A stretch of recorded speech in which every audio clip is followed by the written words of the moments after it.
You might wanna buckle up, baby.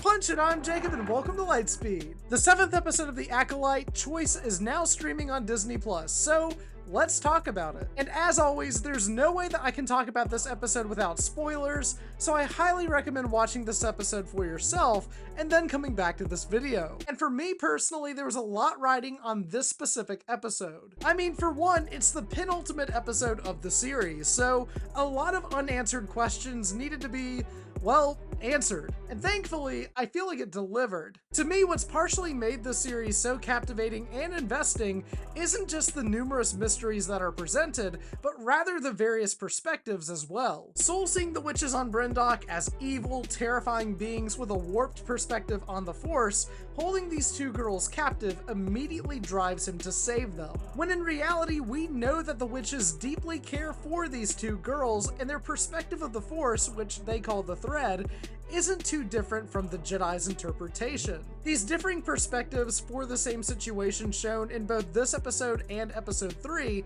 really help flesh out these characters and the narrative out even more, and honestly, I really appreciated that. Soul ultimately kills Mother Anastasia out of instinct, resulting in Osha and May losing a mother that actually cared about them and wanted them to be able to choose their own destiny. It's only after his action that he realizes his mistake.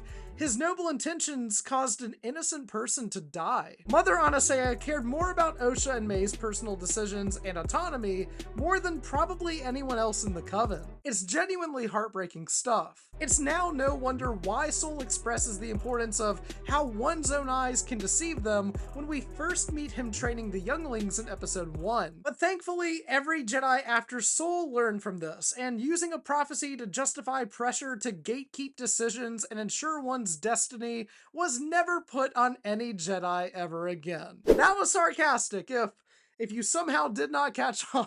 And speaking of Soul, I've seen a lot of people online complaining about how the Jedi are bad now and aren't inherently good guys anymore. To which I say, really? The worst people in the fandom praising an entire trilogy created by George Lucas himself and somehow still not recognizing that one of the main themes from the prequel trilogy is that the Jedi's overconfidence directly led to their downfall. It just kind of proves that media literacy is just kind of dead by this point. I mean, they even directly state that almost verbatim in this episode. The Jedi Order has always had its flaws, and viewing them as the quote-unquote objectively correct good guys, to me, it just kind of makes them boring, generic action figure-esque archetypes. The Jedi are problematic now. Okay, they've been that way since 1999. It's only becoming more and more apparent with every passing day that these types of fans are nostalgic for the prequel trilogy solely for visuals and action sequences, which is incredibly disheartening when you realize that they've become more appreciated in recent years for so many other reasons. But I digress. That's another conversation for another time, but if you're going to simp for an entire trilogy that I love as well, at least understand why it's great. But it isn't just Soul's misunderstanding and quick instincts that cause for this situation to become so muddled. A younger version of Torbin just wanting to return to Coruscant instead of cleaning up on Brendok also causes him to act on his own instincts and desires as well, directly leading into why the Jedi returned back to the witches' home. Granted, Torbin already had skeptical feelings on the witches after Anastasia possessed him when the Jedi first arrived, but it's ultimately selfish, which makes it perfectly understandable as to why he himself took the brash vow of silence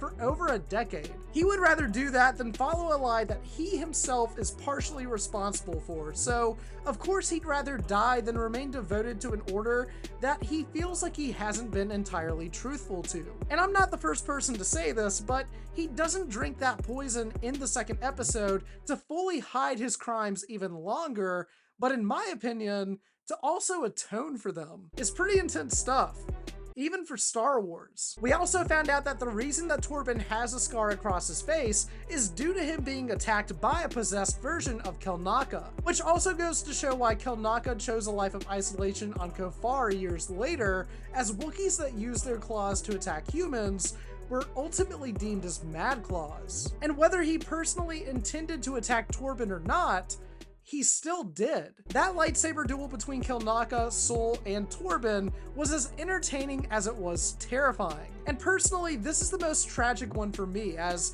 Kilnaka truly didn't have bad intentions deep down. But it also makes sense as to why the witches on Brendok would want to attack the Jedi, as their perspective isn't entirely correct either. Mother Coral shares her anger and frustration both with May and some of the other witches in the Coven, resulting in them possessing Kilnaka as a defense method and even firing arrows upon Torbin and Sol, and inadvertently causing May to accidentally start a fire that burns down their home. It's just like Yoda says in The Phantom Menace, fear leads to anger, anger leads to hate, and hate leads to suffering. I also want to mention that I appreciated the shout out to the hyperspace disaster from Light of the Jedi. It's the inciting incident as to why the Jedi are on Brendok in the first place, and honestly, I just thought it was a brilliant callback to another story from the High Republic era. Finally, we also discover that Sol had a choice between saving May or Osha, and he ultimately chooses to save Osha instead. I'm not the first person to say this again, but